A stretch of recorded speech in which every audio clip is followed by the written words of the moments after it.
James and Laura from Methley. How does it feel for me? March 2023.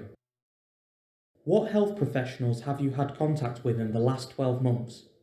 James sees health professionals across sort of the Yorkshire region for his hearing, for his eyes, for his unsafe swallow, for his heart defect. So there's lots of different, people that we see. Could you give an example of what worked well? Communication between the team at Sheffield and the team at Wakefield regarding James's seizures, I do think that has worked really well, because they do tend to include each other in the letters and reports that they're sending. And then also James having his jaw up at Leeds. The surgeon that we've seen is really good. If I feel like we need to get to see him quicker, then he will just squeeze James in onto the end of his list, because he understands that he is a complex little boy and he knows that if he needs to be seen, then do it sooner rather than later. Did you feel listened to as a carer? When we first started the journey, I really didn't feel listened to. When James was first born, and we were going through all the different things, I do feel that people didn't really pay attention when I was noticing different things he were doing. And that made me question whether I were looking for something. But actually, looking back, everything that I've mentioned and everything that I've done now has come to truth, really. I feel that now that I have the sort of confidence in myself, that I am able to challenge so that we can make sure the right care is done at the right time. Did you get all the information you needed to support James?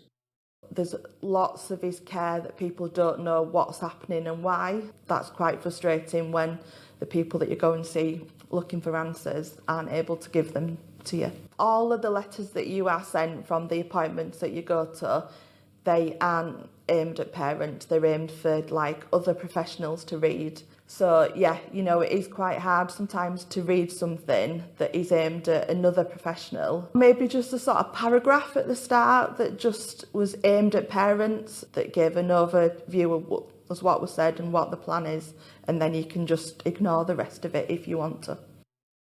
Have you had any support as a carer? I attend quite a few different groups just because I do find that the best way to sort of work through things is to talk through things. I have also accessed counselling to try and work through a few things that I were really, really struggling with. And we've also got support from a children's hospice because James is referred there. Were the services that James used joined up? Sometimes it works really well, and then there's other times where it really doesn't work well, and I'm having to repeat what's being said. The pressure's put on me then in those sort of really short appointment times that I've got to remember what's been said in previous appointments, and it's quite a lot of pressure on myself. If you could have changed one thing to make your experience better this month, what would it be? So I think the thing that I would want to change that's happened over this month is the waiting for him to have the surgery on his jaw.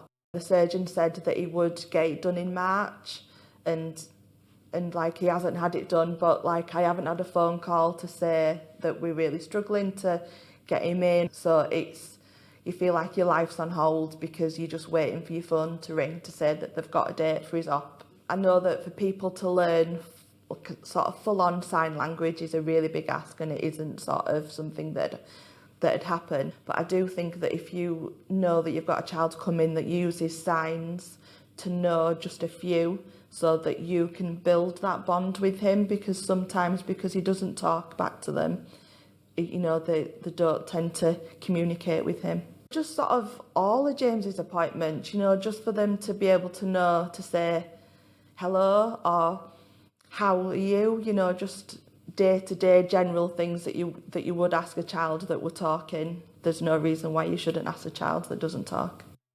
What one thing about James's care did you really value this month? James accesses the community dental service, and we've just had a really good experience with them. They were really good with him. So obviously because he's had a lot of messing about with his jaw and things like that, he don't really want people going in his mouth because it's a bit sore. And and they were really good with sort of when he pulled away, they stopped for a bit and let him say when he was ready to go again. They did actually know some signs, so they were able to sign again, and he'd sign back to them again, and he'd open his mouth as much as he can.